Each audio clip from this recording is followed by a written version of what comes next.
Les bénévoles de Lire et faire lire utilisent très peu les documentaires lors de leurs séances de lecture. C'est un support de lecture qui fait assez peur et qui semble peu approprié pour une lecture avec un groupe d'enfants. Cependant, lire des documentaires permet de diversifier ces supports de lecture.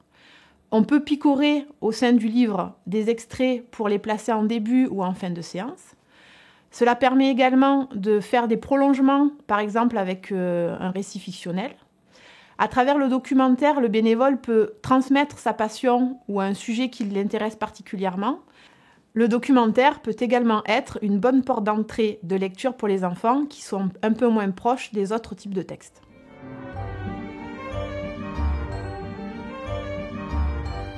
L'opération Je lis la science existe depuis plusieurs années maintenant. Elle est née du constat que les filles sont souvent éloignées des filières scientifiques et que les garçons sont de moins grands lecteurs que les filles. Avec l'opération Je lis la science, on propose aux bénévoles de Lire et faire lire de lire des textes à portée scientifique.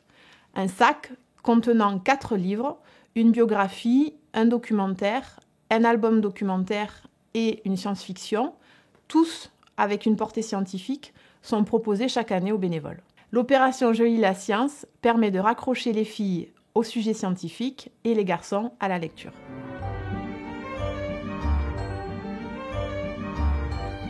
Le documentaire dans le champ de la littérature pour la jeunesse n'est pas du tout secondaire. D'ailleurs, l'un des tout premiers livres pour enfants était un documentaire. Il s'agit de l'Orbis Sensualium Pictus du pédagogue Comenius, qui est apparu en 1658 et qui avait pour ambition de donner véritablement aux enfants les moyens du savoir, de s'approprier par eux-mêmes le champ des connaissances.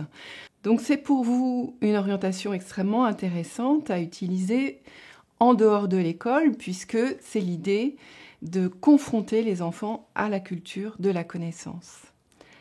Alors, à l'heure d'Internet, on pourrait supposer que les documentaires n'ont plus raison d'être. En fait, la vitalité de ce secteur nous démontre tout le contraire. Les documentaires, aujourd'hui, sont en pleine métamorphose et on observe d'ailleurs un décloisonnement entre les différents âges des destinataires, entre les différents genres éditoriaux et aussi dans le domaine de la fiction et la capacité de raconter le champ des connaissances.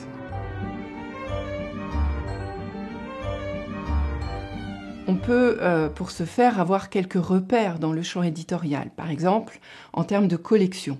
Mais d'une manière générale, les collections de documentaires aux éditions Gallimard Jeunesse sont tous d'une très grande qualité. Vous pouvez aussi regarder les collections qui sont nombreuses chez Actes Sud Junior, et là vous en trouverez absolument pour tous les âges, et certaines sont extrêmement intéressantes dans le lien qu'elles peuvent faire avec le domaine de l'imaginaire. C'est par exemple la collection Petites et grandes histoires, notamment des animaux disparus.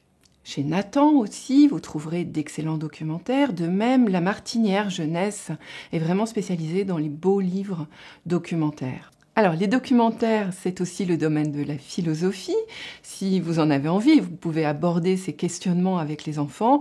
Il y a une collection importante dans ce secteur, ce sont les goûters philo chez Milan, mais il y a bien d'autres collections aussi qui s'intéressent à ce domaine. Le documentaire, c'est aussi le livre d'art, et là, il y a un éditeur emblématique, c'est Palette. Vous trouverez vraiment des livres sur l'art dans tous les registres et dans tous les domaines.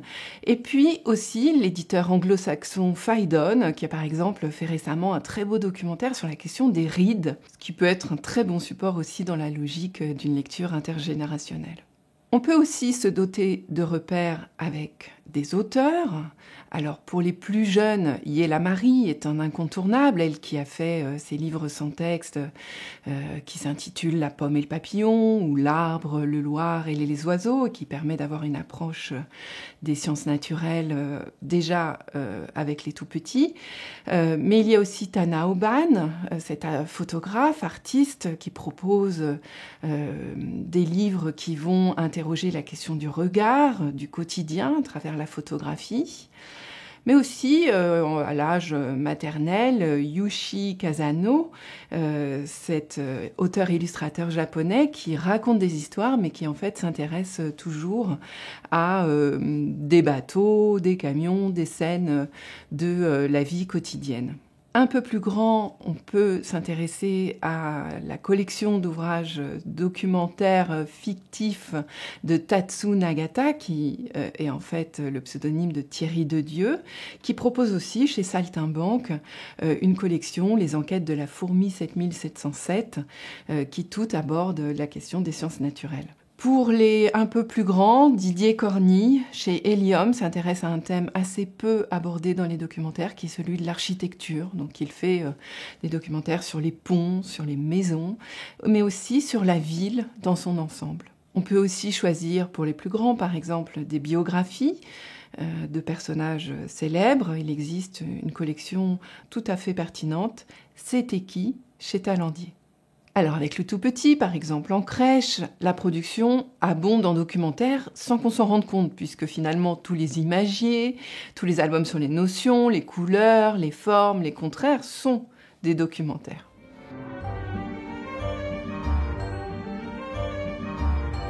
Alors, on peut choisir des imagiers, néanmoins, qui vont accompagner, rythmer les différentes séquences. On n'est pas un imagier, c'est assez épais, donc on n'est pas du tout obligé de les lire dans leur intégralité. Au contraire, on peut tout à fait insérer des moments de la séance où on va explorer. Alors, par exemple, l'ouvrage de Joël Jolivet, Presque tout, mais qui fait suite aussi à un autre qui s'appelait Zoologique.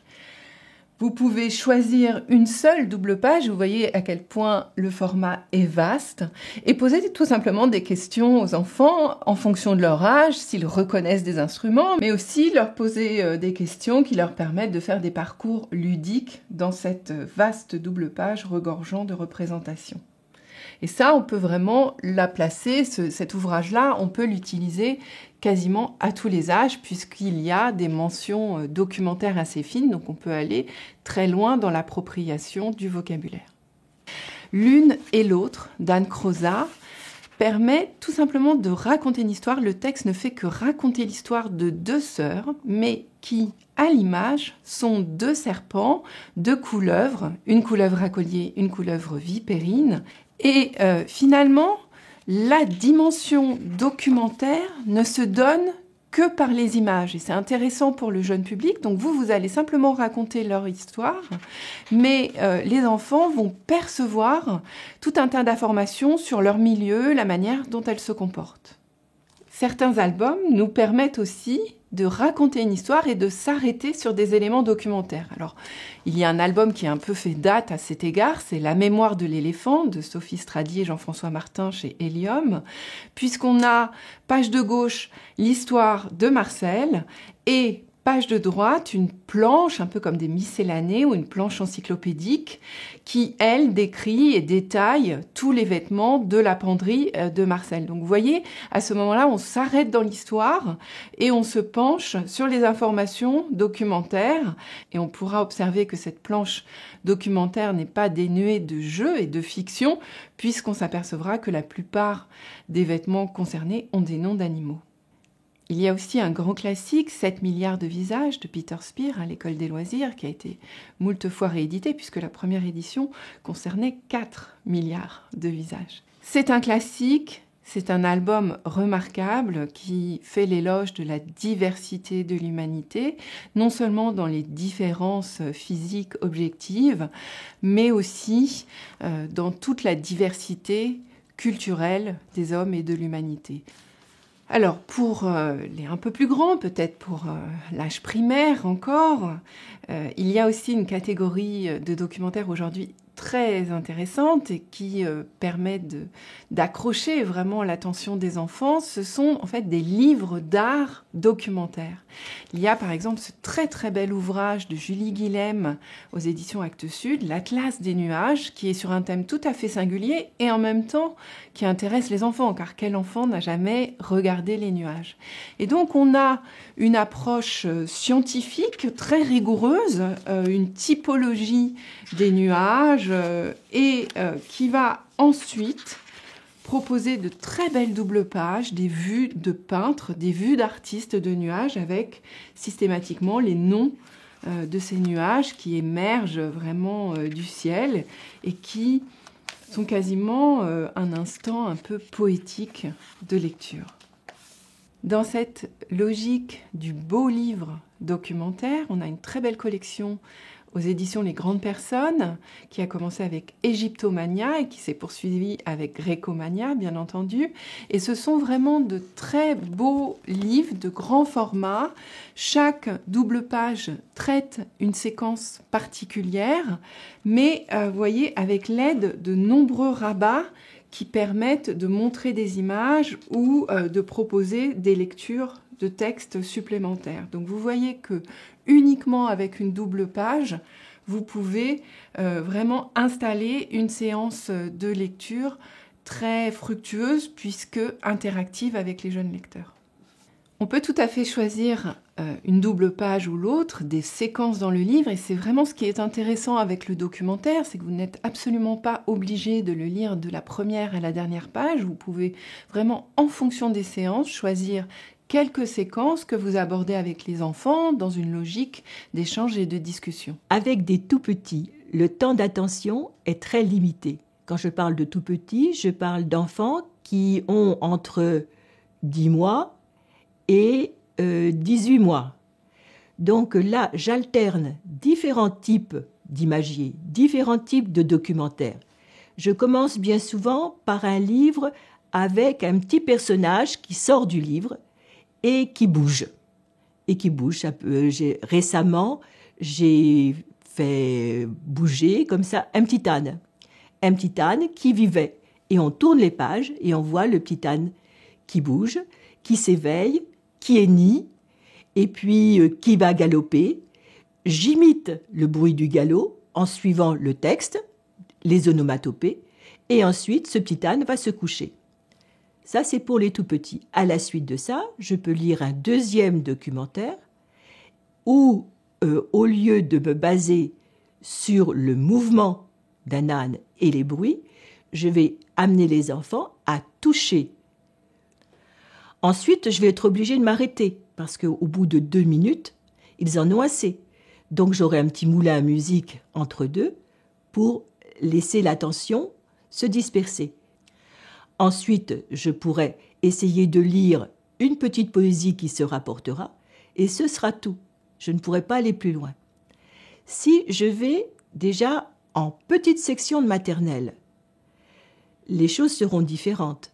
Les enfants ont déjà l'habitude d'écouter dans le groupe.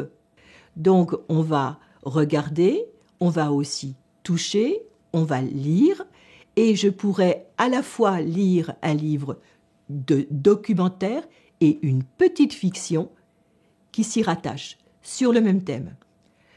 Quand on arrive au niveau des grandes sections, moyennes sections, grandes sections, cours préparatoires, là on est sur du véritable documentaire. Et on pourra regarder quel est l'angle de vue qui a été pris et les enfants vont poser des questions. Alors que jusque-là, ils ne feront que répéter ce qui a été dit, là, ils vont ensuite m'interroger. Donc, il faut prévoir du temps non seulement pour lire, pour montrer, mais ensuite du temps pour répondre de manière précise aux questions qui sont posées.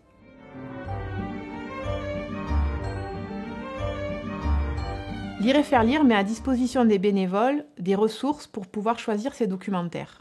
La première ressource est la sélection annuelle proposée par le Comité de lecture nationale. Il y a des livres proposés pour tous les âges des enfants. Ensuite, il y a les bibliographies proposées par le Centre national de la littérature pour la jeunesse. Et enfin, il y a les bibliothécaires avec lesquels les bénévoles échangent régulièrement.